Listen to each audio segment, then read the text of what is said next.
The following is a presentation of the Mat Talk Podcast Network. It's time to go on the mat. The Cedar Valley's longest-running radio show devoted entirely to wrestling. Brought to you by Rolling Ford and the National Wrestling Hall of Fame Dan Gable Museum on 1650 The Fan. Welcome to On the Mat.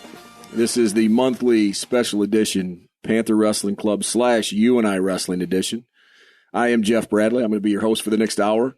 We have one guest. I don't know if he can pull his weight. We're going to see. Head wrestling coach Doug Schwab. And, we're just going to jump right in it. And there's kind of a theme, actually, to this show, too, and it's change. And a lot of change going on in the Schwab household and UNI Wrestling and the PWC.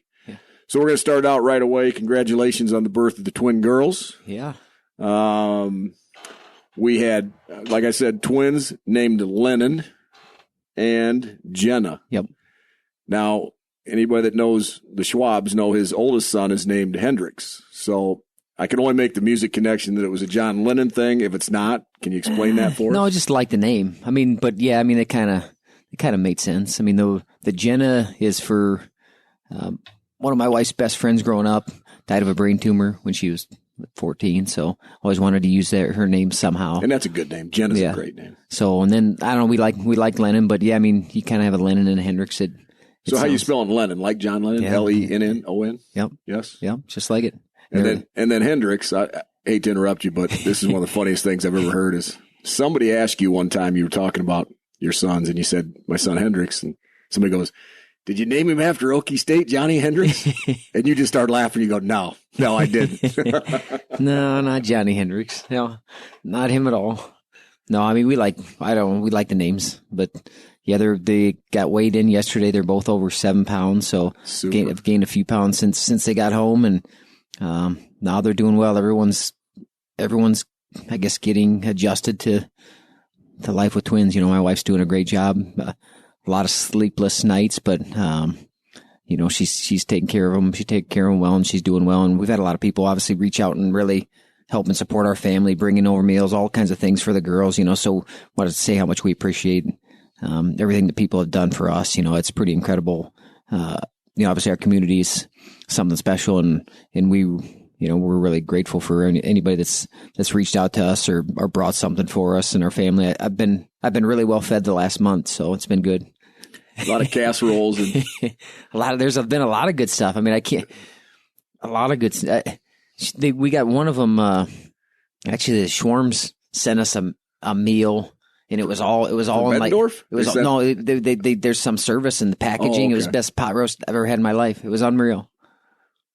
But we've had some pretty good meals. I mean, some people have really, really taken care of me and the boys. So appreciate it. Well, congrats. And the work has just started with those twins. So my kids are both in middle school now. I remember those days, and it's a lot different with two. I mean, there's no doubt. And maybe this is going to tell you guys how little I did with my first two boys.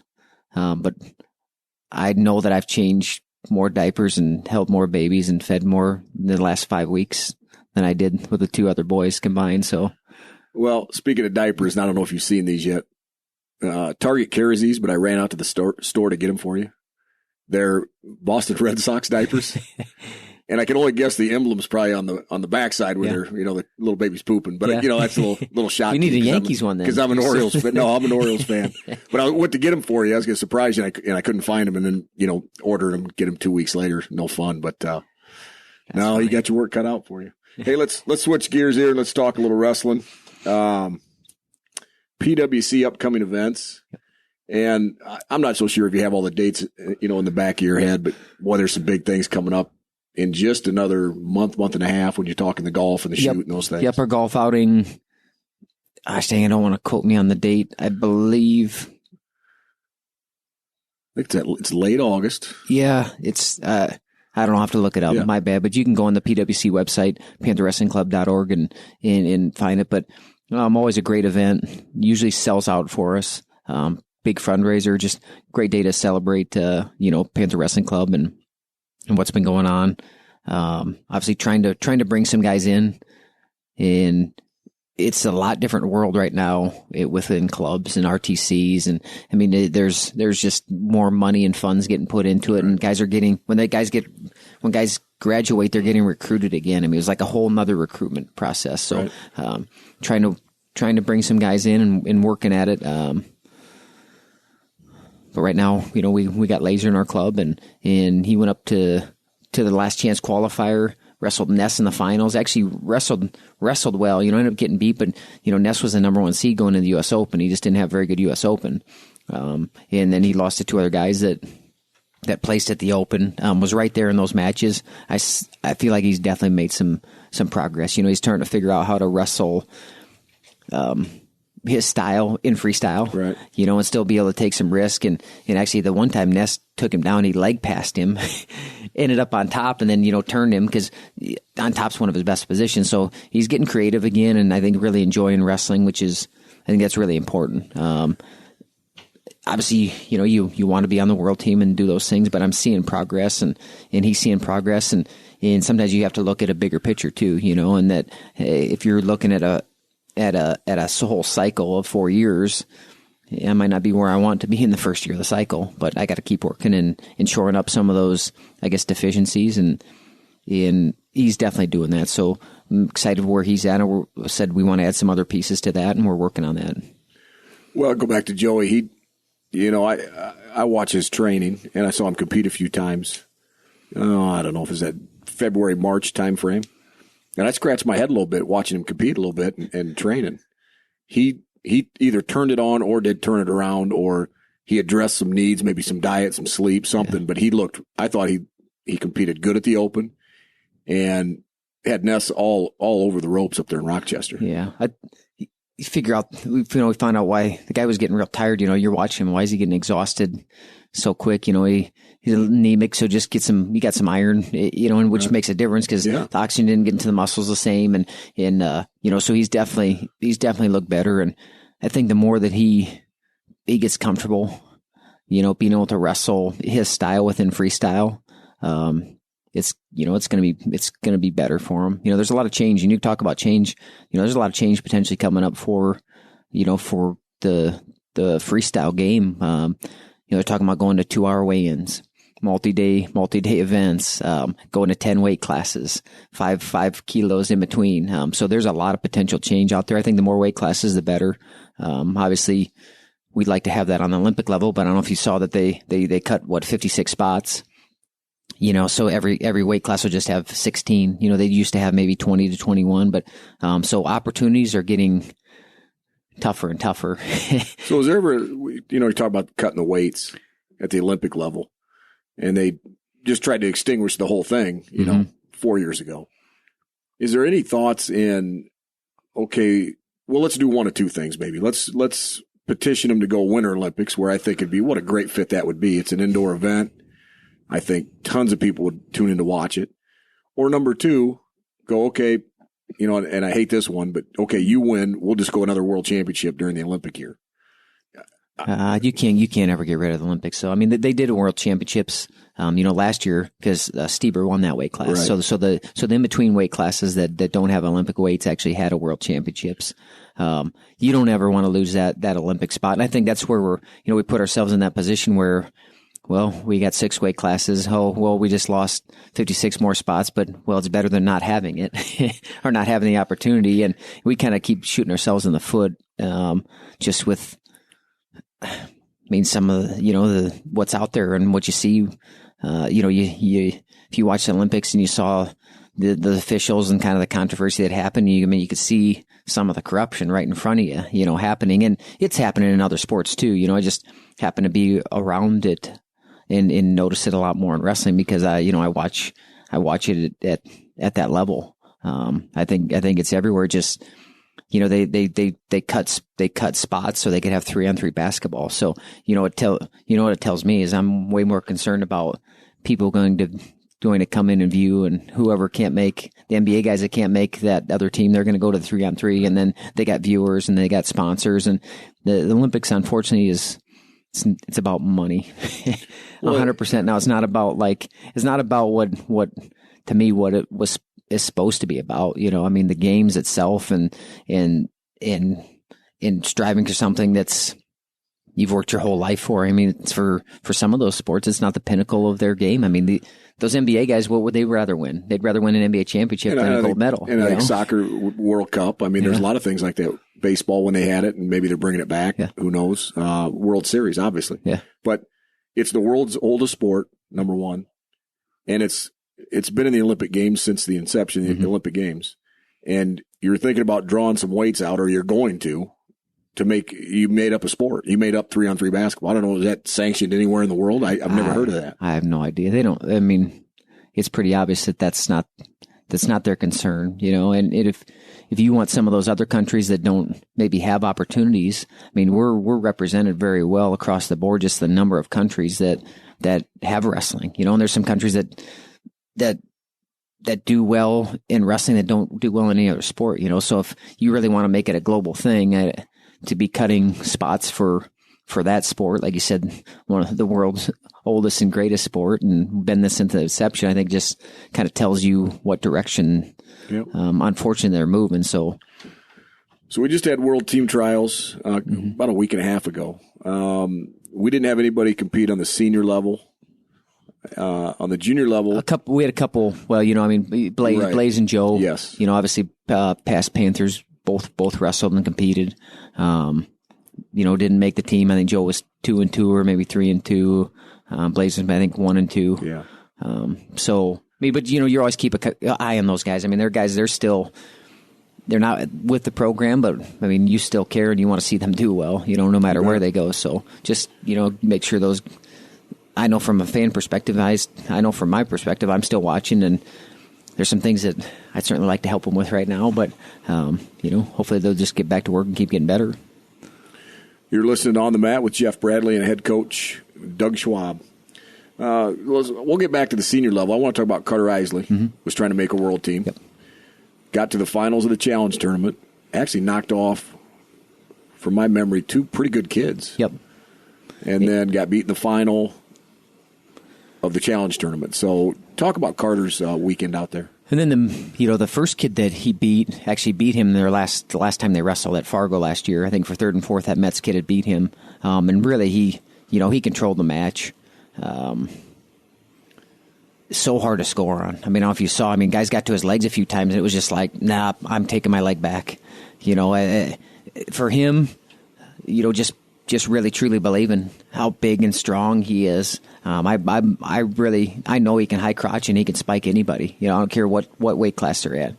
You know, he did beat, you know, like I said, he beat 2 good guys. He beat Metz, he beat Streck from Purdue, good young heavyweight also. And then lost to Wood in the challenge tournament finals. So ended up 3rd overall. Wood's Lehigh, correct? Yep. Yeah. And then Stevenson ended up, you know, winning that weight class. He's won the last 2 cadet titles. Has some pretty good feet. You know, he's a pretty dang good wrestler. Would certainly like to see Carter got the opportunity to wrestle him, but I think that, you know, he'd been dinged up a little bit. He'd been off the mat. He started to get back into it. I'm seeing progress, and I think, you know, you're seeing the same thing. I'm seeing that he's starting to figure out how really good he is and how big and strong he is, and that I'm a better athlete than you are. I just am. I'm a better athlete, and then I'm stronger than you, and I have better skills than you. So as that goes, and he really figures that out, man, I can't think of a better guy that's going to be man in heavyweight for the next 4 years, you know, and that we have him for the next 4 years. And you look at the depth in that weight class. I mean, we talk about a lot, like, man, we're so happy we got this guy. Man, we're so happy we got this guy. We're, you know, man, he's got to let some of that out, man, because all the tools are there, and it's going to happen. Sometimes it's just a little bit of a process. So now let's talk about just the finals, and I want to preface this by saying, if you didn't see it, you know, go on Flow. Yeah. Pay them, I don't even know what it is a month. It doesn't even matter. Phenomenal. It's almost like 2 years ago at Nationals. It's almost like it's more exciting. It's better wrestling. Well, the rules help it a ton. I said, I don't know if I would have done better under these rules or not, you know, result-wise, but I would have much rather wrestled under these rules. Guys are taking chances. And just, you're not out of a match. You know, when they had that 3-period structure, if you got a score, it's like, well, I don't know if I want to take another risk, because then if I give up a point, then I'm behind. So it was so much kind of strategic, I guess.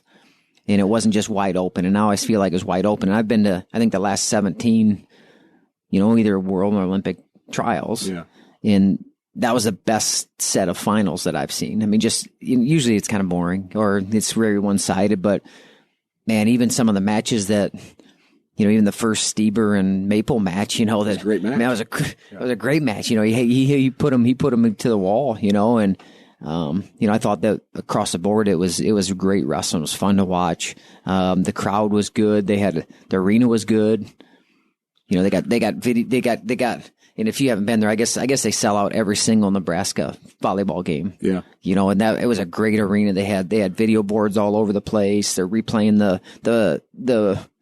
the challenges up on the big screen. I mean, I think they did it. They did it really well. And there was good energy in that building, and the wrestling certainly didn't disappoint, you know. And we could go up and down the lineup as far as, you know, what was impressive. Obviously, Gilman, I mean, he was impressive. He had a great tournament. Was stingy, was tough, man, he was throwing some heavy hands. And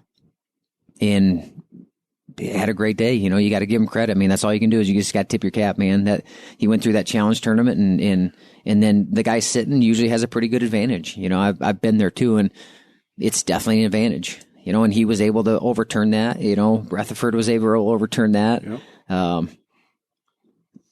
So, you know, some guys that came through that event were able to do it, and you know, it's kind of that those guys that just were college guys. You know, they're kind of used to that grind a little bit, but I think USA is, you know, they're in a good spot right now. I mean, there's some great depth. There's some great wrestling. I think, you know, Gilman will be his first senior level team. Stieber's a defending world champ. Rutherford's a cadet world champ. Burroughs has got 4 world Olympic titles, you know, between them. Green's been a medalist. Cox has been a medalist. You got Snyder. And then, you know, Gwiz this is his first team, but I mean, that's a pretty dang good team. That's a really good team. And that's good for, you know, it's good for USA. And then, you know, you start to see some depth. You got some guys you got Dakin Taylor on the team. And I think those guys could go get medals too. Just, that's how tough it is right now. And then you start putting it down to 16 weights. So we have just about 40 seconds left in this first segment. Can you see a direct correlation last few years of the excitement and the guys trying to score points on the NCAA level now bleeding over to the open senior level? Yeah, I think it's the rules. I mean, I really do. I think, you know, you'll gravitate towards the rules. So if you can hang out and you can stall it out, basically, then guys will do that. You know, I think some guys will go the path of least resistance. But man, you got to be willing to score points. Even if I get up 8-0, man, you've seen guys come back from that. So you have to continue to try to build position and score points. And I don't know. I think it's great to watch right now. And if you haven't watched much freestyle wrestling, get out and start watching some freestyle wrestling because it's fun to watch. Okay, we'll be right back with On the Mat. 24 hours a day, 7 days a week. When all you want is sports, all you need is 1650 The Fan. Welcome back to On the Mat. I am Jeff Bradley with head wrestling coach, University of Northern Iowa, Doug Schwab. Hey, let's wrap up the senior level competition out there in Lincoln. One of the really, well, it was a trilogy. I mean, it's 3 matches. It was David Taylor and Jaden Cox. Man, 2 athletic guys. Taylor wins the first one. Yeah, and handily, too. Yeah. Cox wins the next one. Is it tied and he wins, or is it 4-3? I can't remember. I know he attacked a lot more the second match. I think he knew he had to, you know, so it's, I don't know, as a coach, you kind of watch, you see how guys make adjustments, what do they do, and that's what I saw. I saw him attack more the second match. So then it comes down to number 3, which I think 2 or 3 of those matches went 3 matches, and a lot of times you don't see that either. Yeah. And I think Jaden got up, and Taylor came back, Jaden gets hurt, and then it appears to me the one guy continues to wrestle and compete, and that's David Taylor. And Jaden's hurt now, I get it, but there's no calls. They're not putting him down. Yeah, What's your take on that? I mean, I think he got hurt, it was right away in the second period. There's like 2 minutes and 50 seconds left. You know? So you're looking at it like, I don't know how the heck this guy's going to. One thing is Cox, you got to give him some credit. He's an incredible athlete. Great awareness on the edge of the mat. I mean, the guy, he starts to get to the edge and he can go back and sideways. And he ended up scoring a few points on the edge of the mat, beating Taylor there in those positions. The only thing I'll say is, and we've been around the sport, like I said, I think it's been the last 17 of them. If you have a guy that's been a world medalist, you're going to have to beat that guy. I mean, you're going to have to go score the points to beat him. Could they have the caution in 2? They could do that, but could they have done it 100%? But to think that they will, I haven't seen that. I'm not saying it's fair. I'm not saying. What's the equivalent of that? Like not calling LeBron for traveling, or Michael for palming the ball all the time? Something like that. That respect factor thing. I think there's a little bit of that. And guys don't want to, even though they have that in the arsenal, they don't want to give it. I don't know if they should even have a caution in 2 when they're within their calls, because right. I mean, caution 1, I really don't have a problem with caution in 2, though. To me, that's a different story. I don't know. I heard a lot of people, whatever. I mean, he's still at 250 to go get another takedown too, Right. And I just don't think you can expect a call. Should he have been put on the shot clock? 100%. I mean, he should have been put on the shot clock within that time. But he wasn't. And I mean, I don't know what to say. I mean, it's not Cox's fault though. It's not his fault that the referee didn't make a call against him. I mean, Sometimes people get mad at the athlete and it's like, it's not his fault. It's not his fault that the referee didn't make the call. No, all he can do is compete and wrestle. Wrestled smart, and he was hurt. He was definitely. There was some. Yeah, they're definitely in. You guys got to remember where Taylor was at coming in. I mean, he just beat 2 Olympic champs at the World Cup. I mean, he's wrestling at an incredibly high level, the best he has at this level. So maybe that tells you a little bit about Cox too, that just how good a wrestler he is. Because I wasn't sure if he was going to wrestle. I'd heard maybe he was going to play football this year, and then I saw that he's on Missouri staff, and I think let's get back into this thing. Let's go compete. Let's get out there, and you just see what you can do. And I think that's tough when you got one guy who 100% looks like this is my life. This is what I'm investing in. Another guy's like, and I'm not saying he's halfway doing it, but I'm saying like you could tell you kind of almost like, I'll see if I want to do it. And then he wants to do it. And then then he's able to win. But we saw Jaden up close and personal. Yeah. 6-9 times, 20 feet away the last 4 years. So the guy can compete and he's a winner. He does nothing but win. Yeah. And I was impressed with how he increased his offense. I think he knew he can't win just trying to hold Taylor off. So I'll give him credit in that he went out and he attacked and he controlled ties better, and he's a world team member. I haven't heard that anything that he won't get to wrestle like his ACL's torn. I haven't heard anything like that. So, he'll be the guy in Paris, and he's going to be a tough matchup for everybody. You alluded to it earlier. It's some of the best matches you've seen, and I think that I've seen. But if you look at the guys that are runner-ups on the world team, that's a pretty good team. You throw Ramos out there, Maple, Molinaro, Kennedy, Dake, Taylor, Kyvan, Don Bradley. That's a pretty good team. That you'd be proud for those guys to represent your country, and they're all second. Yeah, I say USA's in a good spot right now. Just with like the depth they have and some young guys that are ready to win right now, and guys that have medals, and now it's just keep stacking those medals up, and start go win a team title this year. Let's start taking it away from Russia and Iran. So last one, Kyvan Gatson takes out, Schneider beats Kyvan Gatson, Kyvan from Iowa State and Waterloo East. And were you surprised, not maybe by the result, but by the difference in the point differential? No. I mean, nothing against Kyvan. I'm just saying, he's that good. And Snyder's at a whole different level right now. And I think that's about with anybody. And the great thing that I like about Snyder, there's a lot of things I like, but it doesn't seem, he's just trying to get better. He's trying to see how good he can be. He doesn't care about who he's competing against. Even last year during the year, he took some losses, but when it came down to it, man, he was ready to go. and he ended up winning. But I think it's like, hey man, I'm going to be in this for a long time. I want to be the greatest wrestler I can be. And I train in a way and I live in a way that's going to give me that best opportunity. And man, he's a pretty good ambassador for the sport. We got some really good ones right now, in the U.S. I mean, looking at him and Burroughs, obviously the most couple credentialed guys, but I think no doubt we got some guys that, tell you what, if I'm a guy, I'd be getting on that guy's coattails. That's all I was going to say about Schneider is what you just said. I mean, trains the right way, lives the right way, good role model for the kids. He's not phony at all. Deep, strong faith. Yeah. I mean, he's a real deal. There's no doubt. You're listening On the Mat with Jeff Bradley and head wrestling coach at UNI, Doug Schwab. Hey, we're going to switch gears here. We're going to talk about incoming freshmen, so guys that, and some of them are on campus right now, competing with the club. But I want to go through those guys. I think there's 7 of them that we've got coming in. And if I miss one, obviously, I want you to add to it. But I'm just going to start small to big, and we're going to start with Jack Skidlarzik from Austin, Texas. Yep, Jack Skidlarzik. Excited about. I mean, you're going to keep hearing me say this again. I haven't seen this group on many recruiting rankings. I haven't seen their names come up a whole lot. I haven't seen UNI's even in the top 25. But let's grade them on their way out. And I say that about every class, but let's grade them on their way out. This guy, he started wrestling a little bit later, but absolutely loves the sport of wrestling. Was the Dave Schultz Award winner for Texas, so like the outstanding wrestler of his state that they give out. He won that one.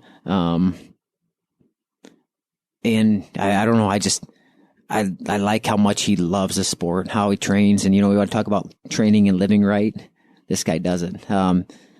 He just told me his mom does ultra marathons. I don't know if you know what that is. So that's over 50 miles. She does like 100 miles, but they did like a rim to rim at the Grand Canyon. He did like the last 30 plus miles with her. So they're high level thinking, family. Just they excel, and he's got some huge goals and dreams in this sport. And I know a lot of people don't know his name, but more people, you're going to start to know this guy's name. He adds so much to our room, and excited to see 25, maybe 33. I don't know what he's going to grow into, but certainly he's going to add to our program in those weight classes. And he came from Texas for a reason, our first Texas guy. So, excited to have him on board. Another, I think, probably 125 pounder, Jacob Shipper from North Scott. Yeah, he's a 125 pounder. He'd probably be an 18 pounder if we still had 18.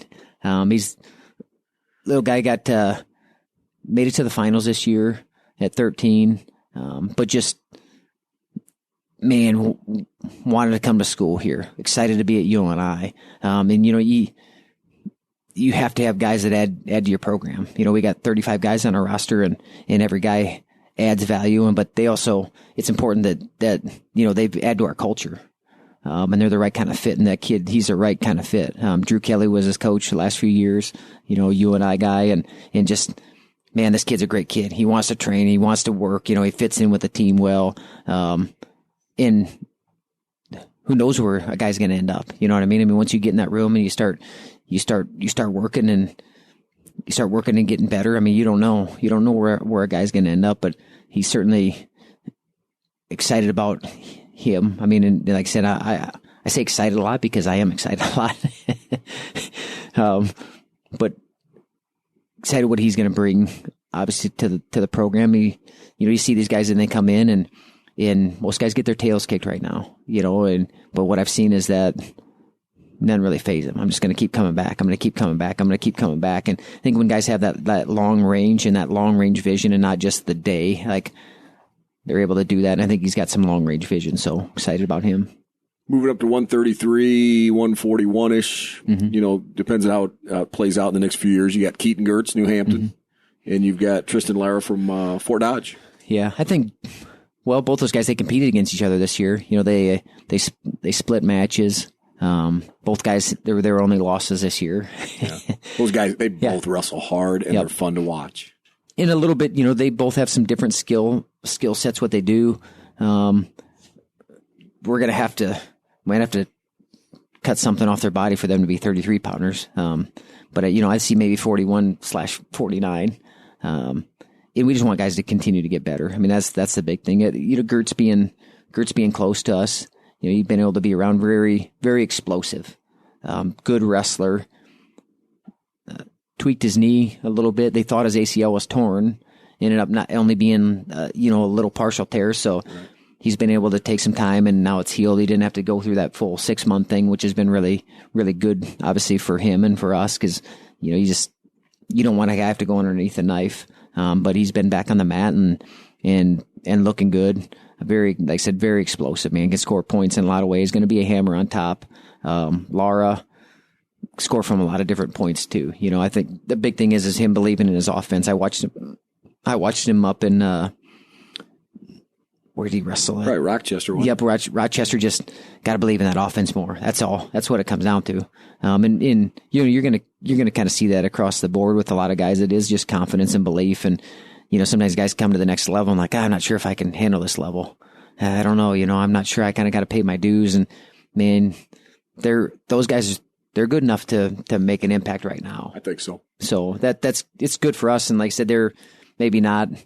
I know they're peppered in their rankings a little bit, but they're not getting a whole lot of publicity. So let's move up. I'm kind of a more middleweight, light to middleweight guy. Mm-hmm. Derek Holschlag. He's from LaPorte City Union, coached by Pat Hogan. Yep. UNI alumni, and younger brother of Jacob. Yep. What's your thoughts on Derek? Well, I mean, if you're a Holschlag, you're tough and hard nosed. I mean, you just keep coming to work. You bring your lunch pail every day, and you go to work, and that's the kind of kid he is. Love how he competes. Just again, kind of figure out where he wants to go to his offense. Starting to develop a little bit of left-handed high crotch, which is good to see. I think lefty can mess a guy up a little bit, but. There's a point of wrestling hard and competing hard, but then balancing with some skill too, and that's what we're trying to get him to balance with some skill. As far as guy competing through a whole match and fighting for everything, he's going to do that every time. He's going to do that in the room every day, and he's going to get better because he's got the kind of. I mean, he's got a great work ethic, and I can really say that across the board about these guys. I mean, they have a work ethic that I think is absolutely critical to excelling at the next level. So the next freshman you have coming in, Austin Yamp from Waverly. Yep. Keep that pipeline from Waverly Shell Rock going. Yep. I know he wrestled 152 in high school. I don't think he's ever going to see that again, is he? His dad told me, his first year out, I think put like 40 pounds on. I think he's going to grow more. I don't think there's any doubt. I don't know where he's going to get to. It doesn't really matter, man. I think we're always under the bigger a guy gets, the better. Because if they're small and then they get bigger and then they kind of wrestle small, kind of like Foster. I mean, he started a little bit smaller. Now he's gotten bigger and he still can move like he did. But I like how this kid competes, man. And just talking with him, I mean, it's like he's been part of the team already for a couple of years. I mean, you'd think that this guy's he's already been part of the team, and he just fits. He said small town Iowa boy, but I mean, like how he competes, can scramble, has some really good attacks, good awareness in his wrestling, and just got a little bit of don't really care. I don't care who I'm competing against. That's what in the room. I don't really care. Like I'm gonna go scrap, and I might get my tail kicked today, but I'm gonna come back tomorrow, and then I'm gonna come back the next day and keep working to get better. But I tell you what. Like I said, guys don't get they're not getting a whole lot of publicity. I know there's a lot of other recruiting classes in the state that are getting a lot more publicity because they got numbers beside their names, but I'll take this group of guys, so I'll take you, and that's for sure. So before we talk about the last guy, you kind of said, hey, he fits in with the team. You talk about Yamp, but all these guys do. Yeah. So take me through a little bit of your recruiting when you're recruiting these guys. Is that a big facet of it that you're asking the other guys in the team, hey, how's this guy? And the vibe you're getting from it, and how's he going to fit and click? Yeah, 100%. I mean, culture is important, I mean, guys can disrupt a lot. One guy can have a huge impact, and really disrupt things. All of a sudden then they pull another guy and then they pull another guy. And then next thing you got a movement in the wrong direction. So yeah, as soon as when guys come on visit, we talk to the guys, what do you guys think? What do you think? Does he fit? Cause our guys will for the most part, they'll be honest with us. But sometimes what's funny is after the fact, like a kid will go somewhere else and they'll be like, oh, thank goodness. I couldn't stand that kid. I'm like, you got to tell me that stuff. Right. Like, I need to know that this guy doesn't fit in because I think if a guy if they don't like the guys that they're around, they're probably not going to be very happy. And then if they're not very happy and they don't feel good about where they're around, that's really hard to get a lot out of them competitively. So, I mean, I think those things all go hand in hand. But yeah, we try to do as much research as we can and talk to the kids as much as possible. But after the first time I talked to Ian, I'm like, we got to get this guy. I like him. He just fits, man. And I can't describe it other way than that. You feel it. And then once he gets around, you can see it. So. Okay. Just have about a minute left in this segment. Let's go to another middleweight guy, upper middleweight, Patrick Schoenfelder from Illinois. Yep. Let's talk about him a little bit. Freshman coming in. Very good athlete. Played 4 sports throughout high school. Hasn't concentrated on wrestling, but man, he's a great athlete. Competes extremely hard. Like runs back to the center every time. Those type of things they wear on your opponents. Obviously going to get skill better, but as far as work ethic, I mean, having athletic ability, having some pretty good skills. I mean, those pieces are in place. And we kind of got him late. I think he had kind of opened back up to looking the process, and it looked a few other places, and we got a hold of him. And he, like I said, I keep saying fit, but it just does, man. The pieces they should align, and he does. But excited about him and what he's going to bring to the table just from competitive. And he looks like a man. Already. He's rock solid. You look at him and you're like, okay, that guy's a college wrestler right now. It's not like he needs to do a year of lifting or 2 years and then he's going to grow into it. He looks at it right now. And then, last guy we did get, Carter Roweaters, Tanner's brother. Yes. Is going to be coming too. So, a class of 8 guys, and like I said, let's see how these guys go out. I'm not going to be too concerned with the number by their name in that group coming in, but I tell you, going out, it's going to be a lot different number. I can guarantee you that. Okay, ready to give Coach a short break, and we'll be right back on the mat. Log on and listen online at 1650thefan.com, the online home of 1650 The Fan. Welcome back to On the Mat. This is Jeff Bradley, and guest all day, all hour, head wrestling coach UNI, Doug Schwab. Yeah. Well, we covered a lot of ground. Covered the twins, the new baby twins you have, world team trials, all the recruits coming in. Yep. Now let's focus a little bit. And I know this is always unfair to do this. We're sitting in the middle of summer, or beginning of summer, really, and we're going to talk about, possible guys in the lineup for 17 into 18. And then hopefully, doing real well in Cleveland for the national championships. But I just want to go weight by weight and talk about a few guys. Before we do that, a couple huge losses, at least, personally, because I like the guys like Cooper Moore, Dylan Peters in that senior class. We want to talk about any of those guys. Big shoes to fill, but it's next man up, right? Yeah, you don't replace those guys. Because they're individuals, and they brought their own thing to the program, and certainly grateful for all those guys, all the seniors, and what they brought to the table. Those guys they're moving on in life, and that's a good thing. Dylan's actually going to be coaching at Central Michigan, which is great. He's going to get opportunity to be on their coaching staff, and you always want to keep guys around, but when guys get an opportunity that they really want, you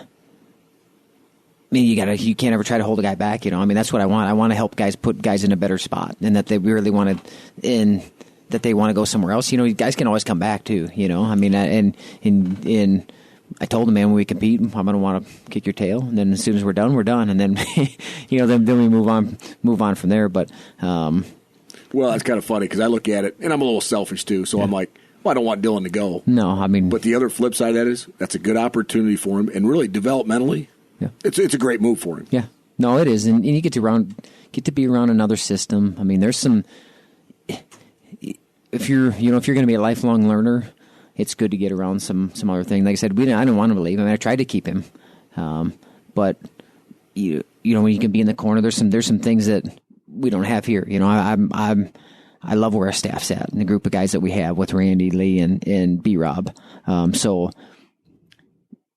you know, like I said, it's good. Borelli's a good coach. He's done a great job with that program, and he's going to be, a great mentor to Peter. So I said, we always miss those guys, man. Whoever leaves and they're done, they've left an imprint and, an impact on our program. So we'll always be grateful for it. And they're always going to be welcome back in the West Gym.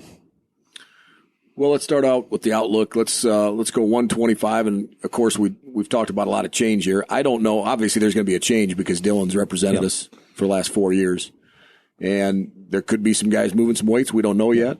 Well, I should say I don't know yet for sure, but just talk through what it looks like to be out there at 125. Well, Schwarm got he got a lot of mat time last year. He got a lot of opportunity to compete. In some big situations too, you can't ever duplicate that. You can't ever duplicate going to the Southern Scuffle or being out in the mat at Missouri meet. In every time when that guy, when the lights shine, man, that guy shines with them.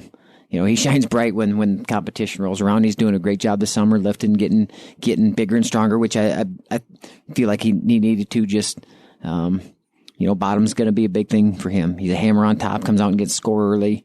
But just, man, knowing that he's the guy too.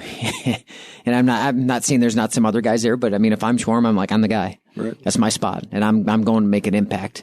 There's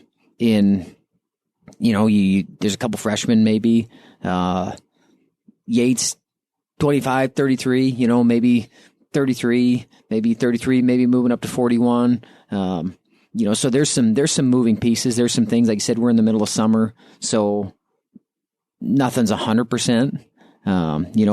We'll still get guys where they could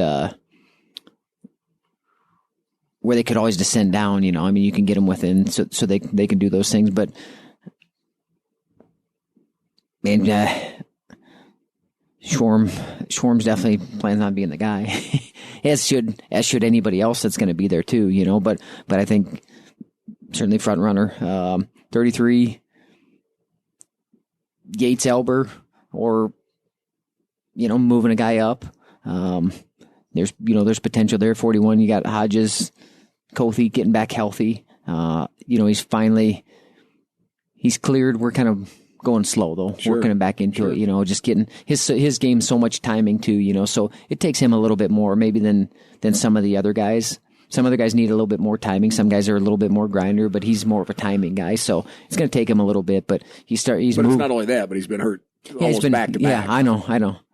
No, I know you do, but I'm letting the listeners know. So his timing's even a little off compared to that. So we're working him back slow, doing stance motion. He's moving well. Says that feels great. So good there.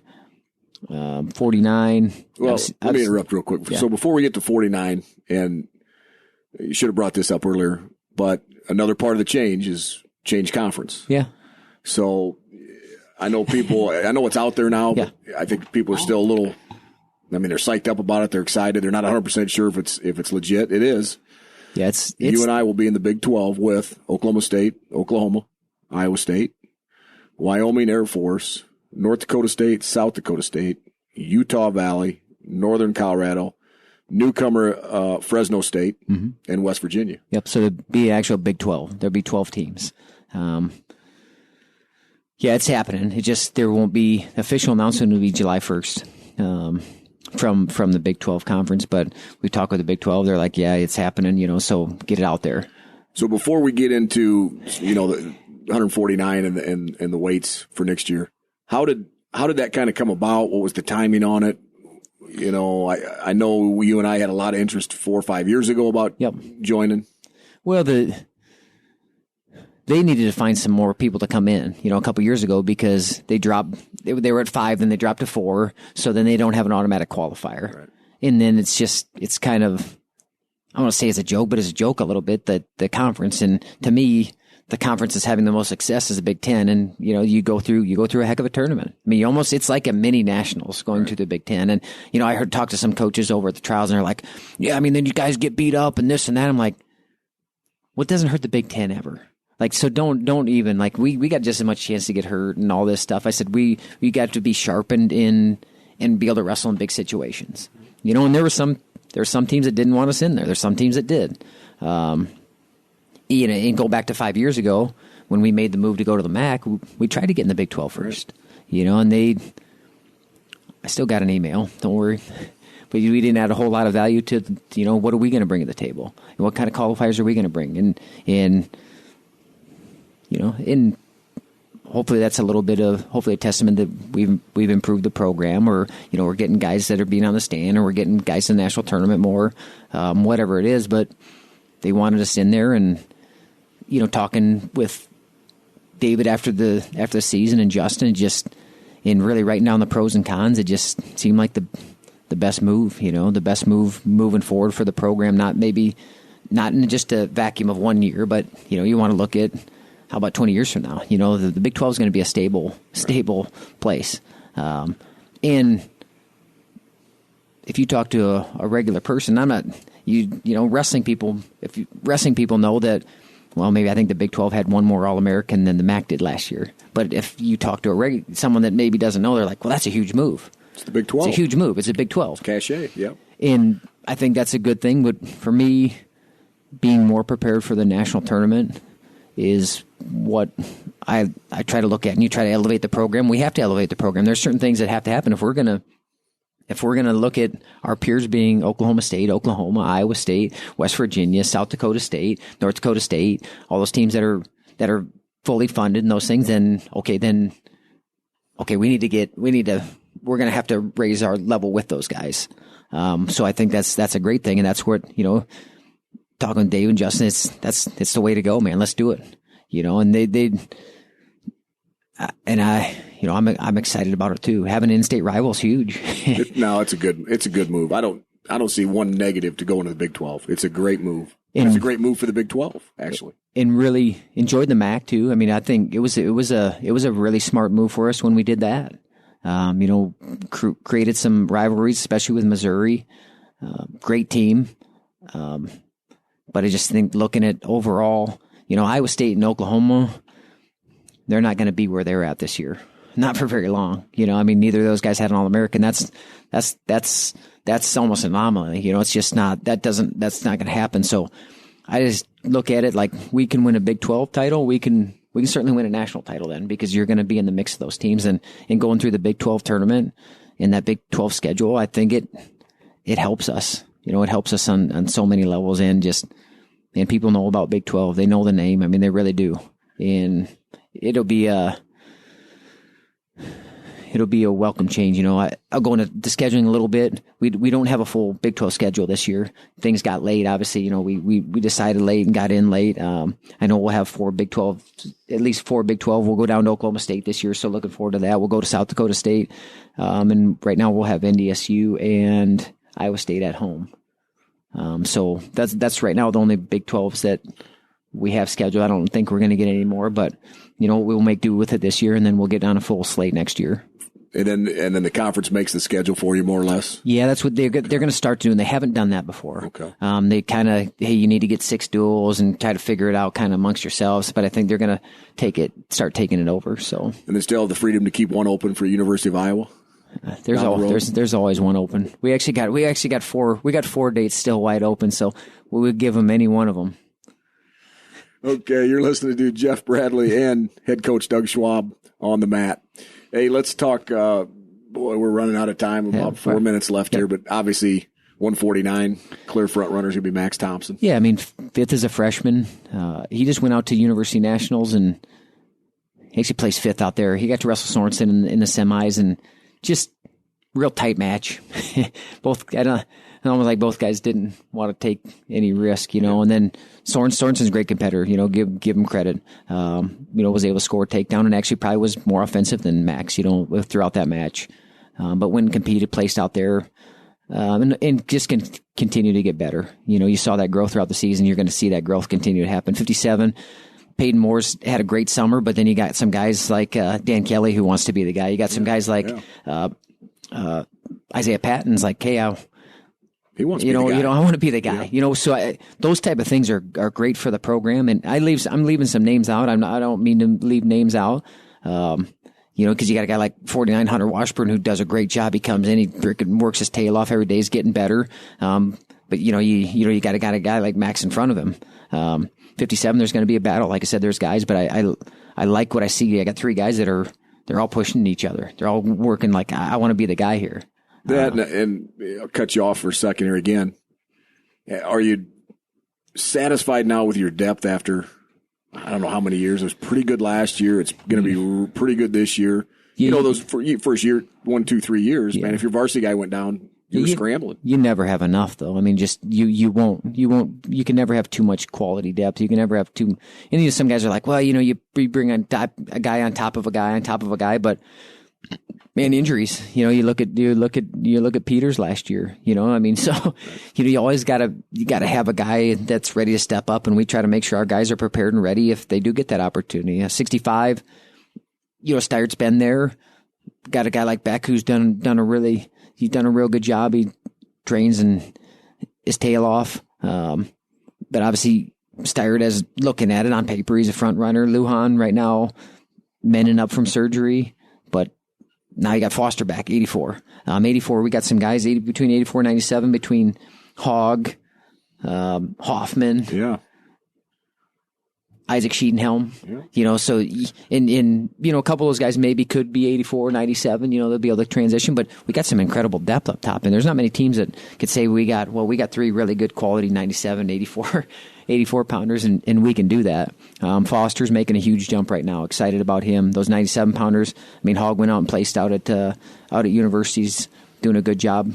Just competes. The guy just competes. Yeah, he competes. He's, like I said, hard nosed, just a junkyard dog, whatever you want to say. He's all of that. And then, looking at Isley at heavyweight.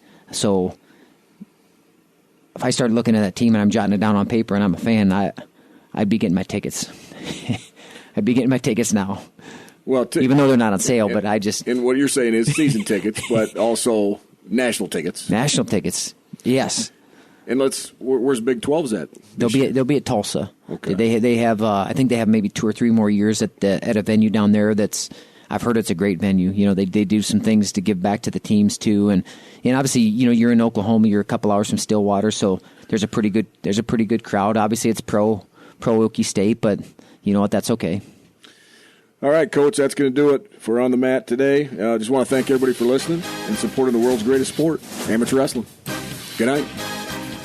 You've been listening to On the Mat, the Cedar Valley's longest-running radio show devoted entirely to wrestling. Brought to you by Rolling Ford and the National Wrestling Hall of Fame Dan Gable Museum on 1650 The Fan.